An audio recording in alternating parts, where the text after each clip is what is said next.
All right, in this moment I give all glory to God, who is the great communicator. So today is the most powerful manifesting day of the decade. It is 11/11/11.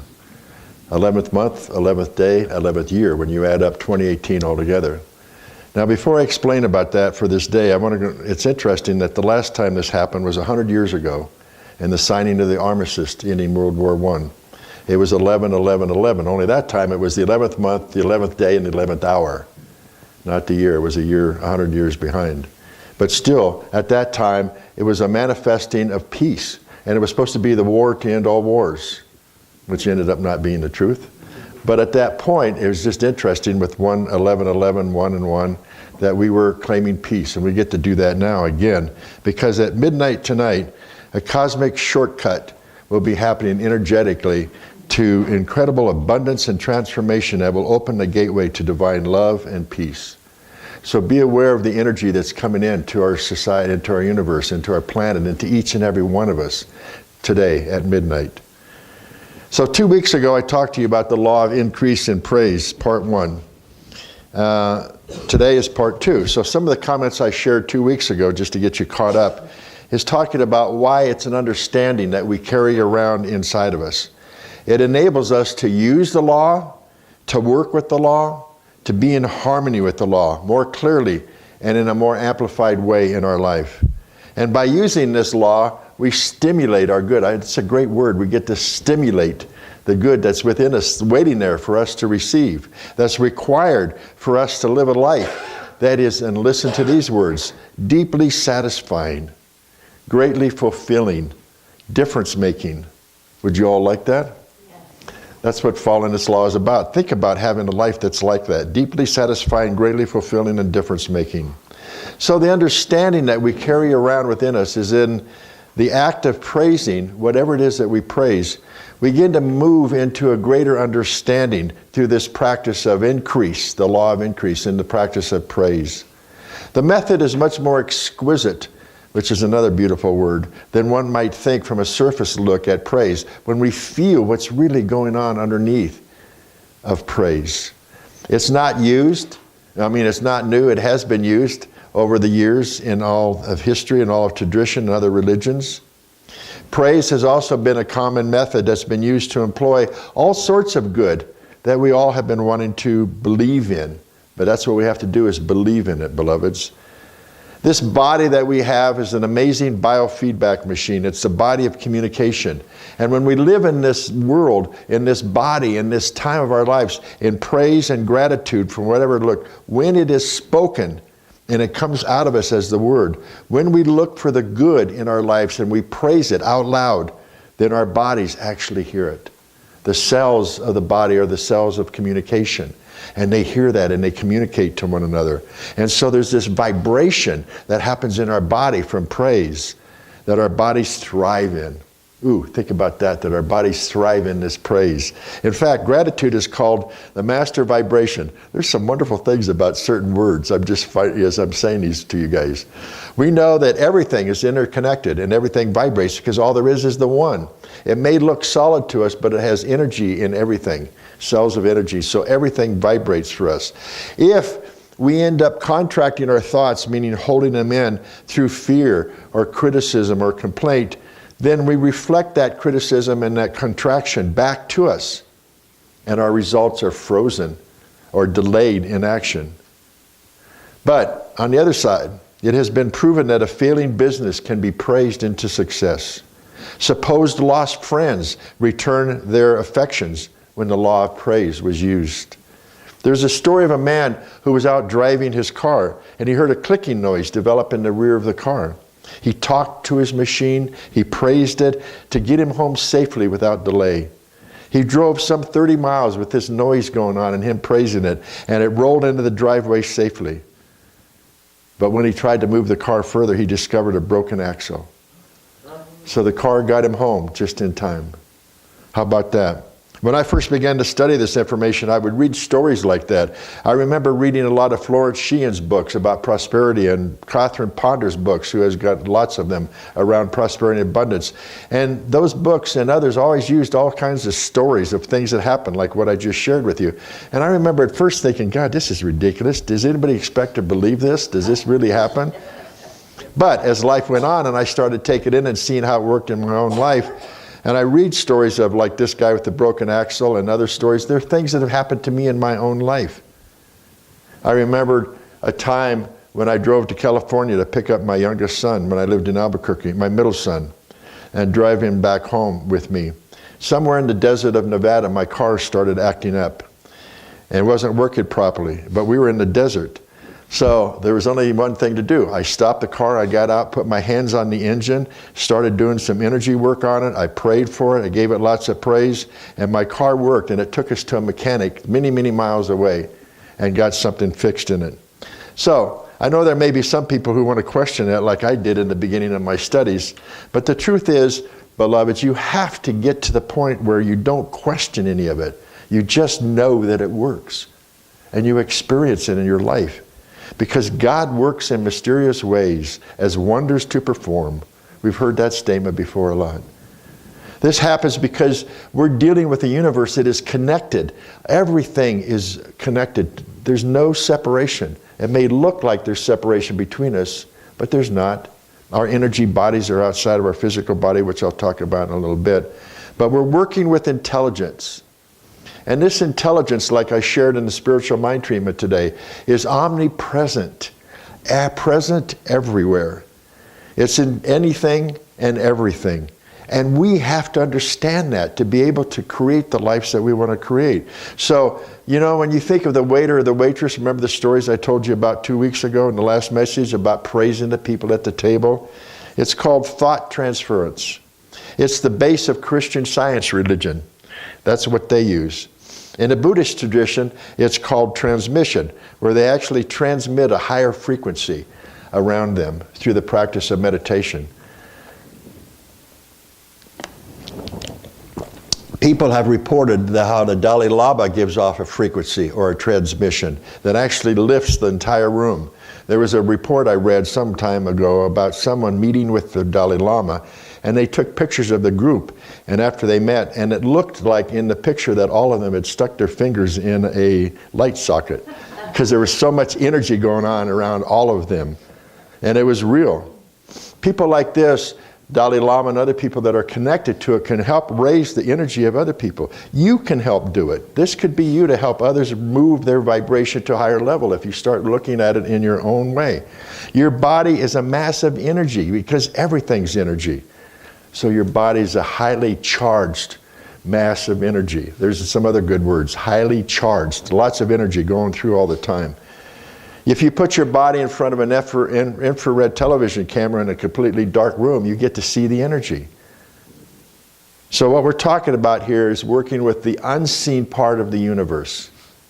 We don't see this stuff, but again, as I said, it's something we have to learn how to get to the point of not questioning it, but believing it and using it as we work with it in our life.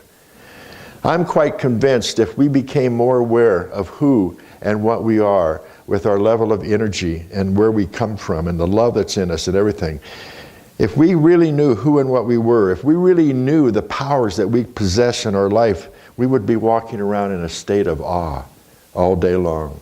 How would that be? A state of awe, just saying, God, I'm so blessed with what I know of this truth and how I praise people and I praise myself.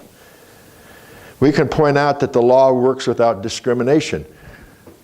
As Oprah Winfrey said, you get energy, you get energy, you get energy. Every one of you. There's no one that's not going to get any energy, okay? It's in each and every one of us.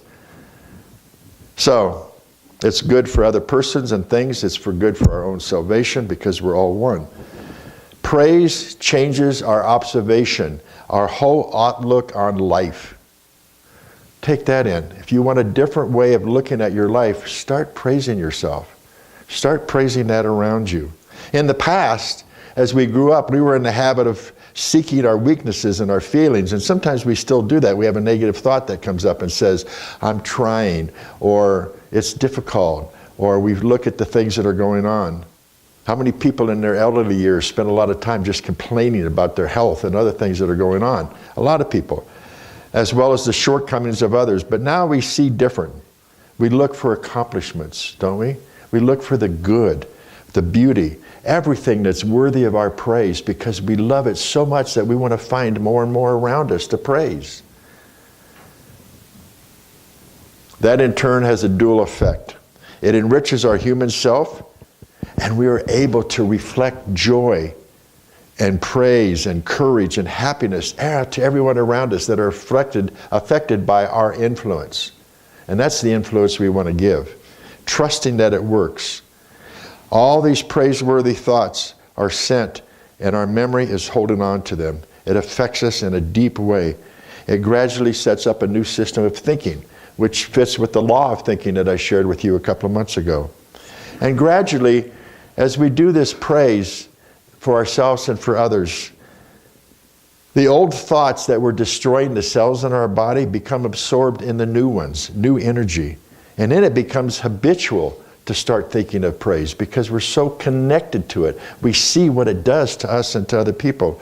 And then what happens is our life takes on the likeness of all good that is worth praise. And we must remember what we're talking about here is the law of increase. As we praise, we increase all of that we're praising. We increase the joy and the love and the oneness with Source. It increases everything in our life. That's what praise does. That should be the title of a book or some simple thing. Praise just lifts us up, increases things in our life. How simple is that? Praise with the heart is far more vital and effective than praise from the head or praise from the lips. If that's all you can do, then that's fine. But we want to be more emotionally involved in it, not just intellectually involved in thinking about it, but get our emotions involved as too. We've got to come from the inside out, praising ourselves out to other people. The heart is the most intelligent organ in the body. Now, Western medicine says otherwise and has probably defined it as a pump where it takes orders from the brain. But there's new evidence that's quite the other way around, that the heart is not only intelligent, but there are actually more nerve gateways. Listen to this. There are more nerve gateways from the heart to the brain than there are from the brain to the heart. So, we want to take advantage of that. And praise and praise and feel the energy going from our heart, the love that we feel for ourselves and one another to our brain, and it changes the thoughts and the energy in our brain. It has been proven that the heart beating can be measured 8 feet from the body. And the reason it is, as I've talked to you before, is that we think because we're in this physical body that all we have is the mind is up here, the mental body, the emotional body is here, and the physical body is here. But actually, we have the auric body outside of us here where people can see the auras. Then we have the emotional body out that way, and then we have the mental body out that. So people can do energy work out this far on the energy body and affect the physical body. I've done it, I've seen it done by other people. So we got to be aware that this energy is around us all the time, and it can be measured when we are touching things. We did this at the Ho Expo. Here, you touch one. No. What happened to your energy, Bob? Touch him. Huh? Just touch him. Oh, that's right. That's what. We got to have a connection. How about you? Okay, so we have a connection going on all the time around us, and just be aware of that we can support. That's why we do energy healing. Put your hands on yourself. You can heal through the energy that's going on. Some people can actually sense it and see it, which I said is called the auric body. You can see the colors around it. There are researchers who are now referring to heart intelligence as a thing that not only exists, but can tune into a whole world beyond what the brain can even think about. Wow. How wonderful is that this heart is so intelligent that it connects to things beyond what the brain can see. Therefore, that might bring up a question. Is it the heart that reaches inside into the universe? We got to look at the heart, this place of love. Deep, unconditional love. It's the return to love through the heart. And to feel that for everybody. And to praise ourselves with it and to praise others. There's a beautiful poem that says this: if I knew you and you knew me, and both of us could clearly see, with an inner sight, the divine meaning of your heart and mind, I'm sure we'd differ less. We'd clasp our hands and in friendliness, and I'm certain that we'd presently agree if I knew you and you knew me. So, beloveds, if we really saw each other and ourselves for the way we are, we would not only praise, we would walk around in absolute amazement with the perfection of what life is, including ourselves. Think about that. If you just walked around every day in perfect connection to God, in perfect perfection for you, and absolute amazement. Imagine a world in which the leaders of the world would sit down and dwell upon that poem that I just read to you and say that, yes, we may have differences, but I can see if I know you more. Not from the party you're on or the statements that are made or any of that stuff, but I know the truth of you. I see the Christ in you. I can actually imagine a world in some day when a little girl comes home to her mom and says, Mommy, I just learned at school that there was a time on our earth when people actually shot each other and bombed each other. Is that true? And the mother says to the little girl, oh yes, girl, honey, it's true. And I'm very sad about that. But unfortunately, it was a long, long time ago. So, how would that happen? It would only happen when each of us really comes to understand these laws that I've been talking about for the last number of months, especially this law of praise, and start making them real in your own life. Practice them over and over again. The laws are real anyway. I mean, they're out there operating whether you're aware of it or not, but wouldn't it be a lot better if you anchored them into your own life and understood them more and knew them and put yourselves into harmony with them? So, beloveds, this is a practice. You need to go home and practice this. Did anybody do that, by the way, the last 2 weeks? Did I ask you to do it? Good. And when you practice it, it will stretch you out further beyond where you're at. To make a decision to practice the law of increase is the practice of praising, not with just our words, but with our feelings that we generate. In the Buddhist tradition, they call this bodhicitta, which is the practice of generating the feeling of praise or compassion. But it's praise that's actually generating right at the heart center, right where the vertical and horizontal view, which is the divine heart. Love, power, wisdom. Those three here. And if you draw a circle 8 in your heart, this is the divine heart. And it's Father, Mother, God, and us. We are the third. We used to be, as a Catholic, it was always the Holy Ghost, whatever that meant. But it's us, Father, Mother, and God, and us. All the oneness. So practice that with your joint. Bring that up more, the energy of the heart, by doing a circle 8 on it. And then you will learn to generate an energy of praise and direct that wherever you would like to, like a light beam, just coming out at somebody and praising somebody. So it is said that praise with the heart is far more vital or life-giving and effectual than praise with the lips or praise from the head. As I said before, if that's all you can do, start with that. But the practice and the intent then is to take it from here down into the heart. Not very far away, is it? From here to the heart. And have it to be resonating right away from our heart. And then you can sing the praises because you'll feel it a lot more than just thinking about it. And have that feeling in the face of adversity. To think about things that may be going on in your life, a broken foot, or this happening, or whatever happening that's happening to us. We get to go into the place of praise. It's a promise, but it's more than that. It's a law. It works. All we have to do is use it. So learn, beloveds, to render praise. Be thankful for the good that you have at hand, and you will have found the magic lamp of spirit that I talked about 2 weeks ago. The attitude of our mind not only brings forth our desires and generates our confidence, but it strengthens our faith. and trust and believing more in what's going on in our life. And it builds up an assurance of things that are not only here yet, but yet that are not only here, but yet to come. So that we've heard that out of the Bible too. There are more great things ready to come to us. It's best to be able to use this praise when things appear the darkest. And what it will do is reveal some of the sun that's there waiting of God's light. You can look at everything that's going on in our world, in our country. The fires that are going on, and floods and shootings and so forth. And we got to keep looking underneath of that to the sun and to the light that is there. So our degree of faith in the law and the law itself is measured before we receive it, not afterwards. Feel it before it even comes. You can get a connection to it. If the degree of faith that you have determines what you should be capable of receiving, meaning you are capable of receiving all of it if you open yourself up to all of that. But wherever you're open up, that's what you're going to receive. So, to activate this law of increase, you have to challenge yourselves to infuse it into your daily activities. Practice it all the time, because we have a tendency to forget about it. Our ego mind wants to take over and find fault with things.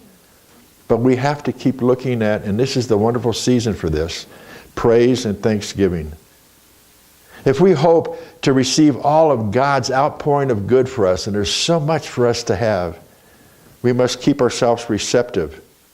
Be grateful for the very least of things. Listen to this one. Be grateful for the very least of things, and the very most of things will come your way. More than you're thinking of. In many New Thought books, there are such tremendous examples of really dramatic experiences that people have had through practicing this law of increase. But you may, or somebody may listen to these examples, as I said earlier, or read them in a book and not necessarily believe them and say to themselves, well, what happens when things don't work out the way I wanted them to? What happens when I'm praising and then somebody dies? What happens when I'm praising my life or something and one of my dreams fails and I don't get it? We've got to watch what we say, first of all. Secondly, remember we're in a human experience. And in a human experience, we're having what we're having and what we don't want to have at times. And both of them are equally good for us because there are lessons that come to us. So if we could just look at that and go, okay, this was a lesson. What did I need to learn from it? Not find fault with it, which is finding fault with ourselves. Just as you learn in the law of mathematics that making a mistake gives you the opportunity through the understanding of what you did that was a mistake to get to a better understanding or a new learning. It's a new learning that we have in our lives. There's always an answer greater than the problem. Why? Because the answers are spiritual. They come from God. There's a book that says that. Every problem is a spiritual answer. We need to look at it that way. We do love people that we lose people that we love. We sometimes have a failure at a job or something that's going on in our life. We do have what we consider from a human point of view failure. But nevertheless, the power of increase is that it is not always the increase in the same thing. It's not always increase in the material realm, but it is an increase in your consciousness, in your understanding, in your relationship to God and the law of increase. That's what's important. So, through the activity and the practice of praise, it doesn't always change things out there, but it changes us inside. That's where it has to go. And there's this blessing that comes from God, from Source, that's around in everybody. When we praise, we feel it, and it's a blessing to us. So let me share from the book called The Book of Awakening by Mark Nepo. And he started with a quote from Lao Tzu. Be content with what you have. Rejoice in the way things are. When you realize there is nothing lacking, the whole world belongs to you. For while I prayed for things to be better and my prayers were answered, when I woke one morning content to be who I am, no matter what was happening. And he was in the hospital with cancer at that time. Though things were not as I wanted, there was truly nothing lacking. End of quote. So, powerful statement. Believing that being content with who we are right now is life-changing. Because you've let go of negative thoughts about yourself. We would quit comparing ourselves to others. As the book said in a talk I gave a few years ago, what you think of me is none of my business. Right? So we quit comparing ourselves to others. As we Joneses have better stuff than this, so we got to do that with them or buy more or all that stuff. No. We would not have the urge to buy something to make us look better or to feel more complete. We would get rid of competition because we don't need to compete. We could see our own selves and praise others. For me, it means that instead of looking outside of myself for approval, I look inward. In looking inward to be who I am now. That it's really time to go inward to determine who I am, not what you or anybody else thinks I am. And at this moment in my life, there's nothing lacking. In your life, there's nothing lacking. Could your life be different? Yes. Can you change things? Yes. But still, right this moment, if you could say to yourself, I am content.